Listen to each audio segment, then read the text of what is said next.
This is the first in a series of videos that are going to be titled Scuff Shower Thoughts.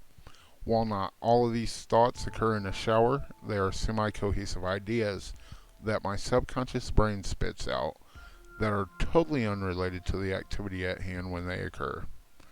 These videos are going to be unedited and only roughly scripted. Take them as they are, and I hope you enjoy them, as they are merely meant to get my thoughts out there and hopefully open new topics to discussion within this small corner of the inner tubes. The first one is titled, Has the Overton Window Split? The Overton Window is the range of policies politically acceptable to the mainstream population at a given time. It is also known as the window of discourse.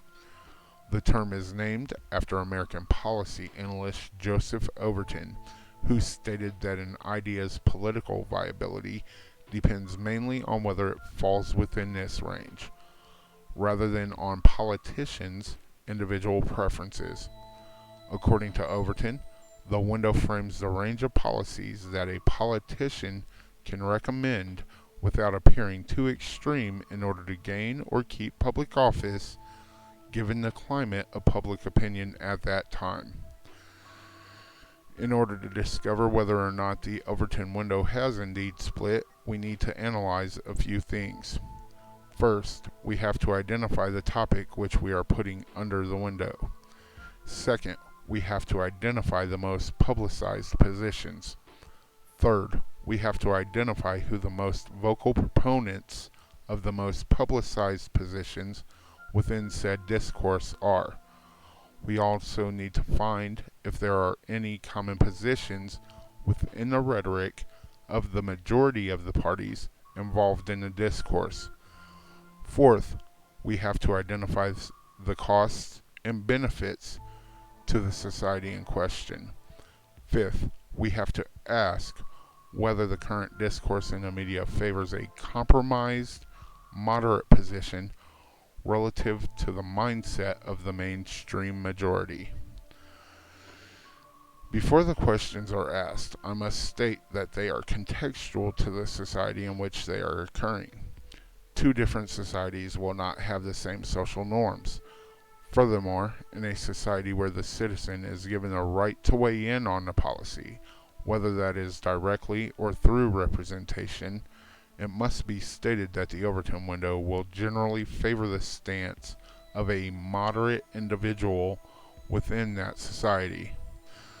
Given this context, we must now shine the light on a hotly debated topic. For this example, we will use the topic of transgender politics and the policies surrounding them. On the left, the stance is that the state should not only support the efforts to transition, but also fund it. Furthermore, minors should not only be taught about transgenderism, but also be allowed to dictate their own gender and opt into the transitioning process without the consent of the parents. On the right, the stance is that the state is not responsible for supporting transgenderism in a financial manner, and that children should not be educated about transgenderism by the public school system beyond the surface. Furthermore, they feel that parents should have a say in whether or not a child should be able to opt into the transitioning process. Both of these positions are, on their face, oppositional. One removes the rights of the parents while leaving them liable for the continued care of the minor in question, regardless of that parent's belief, as well as making society financially responsible for what is an expensive and extensive process. The other position potentially puts a minor in the position for future failure based on the value systems of another person who will no longer be responsible for them once they reach the age of majority. Now, we have identified the topic, the positions, and the most vocal proponents, that being the progressive left and the traditionalist right within United States politics. The only common ground between both positions is that there isn't enough research. Now, the cost to benefit analysis. The costs in this are multifaceted based on said positions. If the government has to foot the bill in regards to gender affirming care, education, and transitioning, then the cost will be upfront, with potential long term benefits for the United States and the world as we learn more. If the government doesn't support it in any way, there is no immediate cost, but you are left with people that are not optimally contributing to society and eventually taxing the system. Furthermore, the cost in life is unknown. The same holds true on a personal level, with the potential for ostracization from family and friends, and we already know that the system is failing in regards to minors without families. Within the United States, most of society is moderate, being anchored in the middle by a combination of liberal, conservative, and independent voters. They make up the largest portion of voters at roughly 40%. Thus, they will have to shoulder the majority of the financial burden. However, they have no input on the discourse. American politics have become polarized recently, leaving the center without a voice. Oftentimes, they are otherized by each faction, whether on the left or the right, and eventually exploited for political gain in exchange for a minimal voice.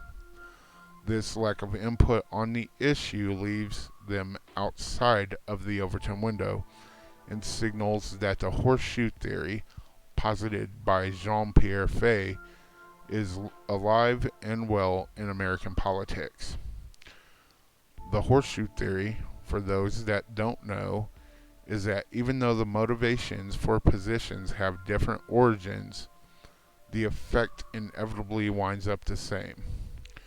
One example of this is safe spaces and segregation. While it sets space aside for minorities, it also separates them from society as a whole. While this may seem like a compromise, it is actually the reverse and emboldens both positions, though the outcome was the same. However, returning to the topic at hand, there is a happy medium. The percentage of the population that is transgender is relatively small, and transgenderism has just recently become an issue. Neither side of this discourse actually has any idea whether their prescription will be handling the issue correctly or not. Thus, compromise should be the prescription for the most successful path forward as of now. The most moderate approach would be to throw as many psych doctors and researchers at it as we can. Use the resources at our disposal on a case-by-case basis and hope that we are doing the right thing with each individual until we come up with something more concrete. The potential benefits of people being happy in their own skin and contributing to society positively far outweighs the potential worst case scenario of people ending themselves or becoming dependent upon the system at a later date. Of course, this will allow for there to be a cascade effect. The safer you make it for people to step forward, the more that will. The more people that step forward, the more research we can conduct. But how does this prove that the Overton window has split, rather than merely shifted to the most tribalistic and extreme ends of the horseshoe? Simple. What is societally acceptable is dictated by the majority. The moderates within American politics have no voice on this issue. There is no moderate view inherent within either of the two groups that are debating the topic, as the two groups have ostracized the center, only hoping to persuade the center to their side eventually. The next question that needs answered is, how do we return the Overton window back to its proper position and repair it? Again, an easy solution. we take punitive measures toward the two extreme sides, and if that doesn't work, amputate them. There are only two options that will accomplish this. The first is voting, the second is installing a new system. The reasoning behind this is that the cycle outlined previously of coaxing people to one side or the other allows for the policymakers that the extremists support to be installed in office. This allows for each extremist group to have supporters of their policies within the lawmaking process, thus allowing them to unnaturally shift the window. This has the knock-on effect of dragging portions of the middle towards the extreme in order to feel like they have a voice in policy. This disempowers the moderates at the center, thus leaving them behind and without a voice. This is a setup for a vicious cycle that can only end in reactionary extremism that leads to unstable policies or a state of unrest, both of which leaves a given society vulnerable to outside agents. Thank you for attending my Scuff Shower Thoughts. Have a good day.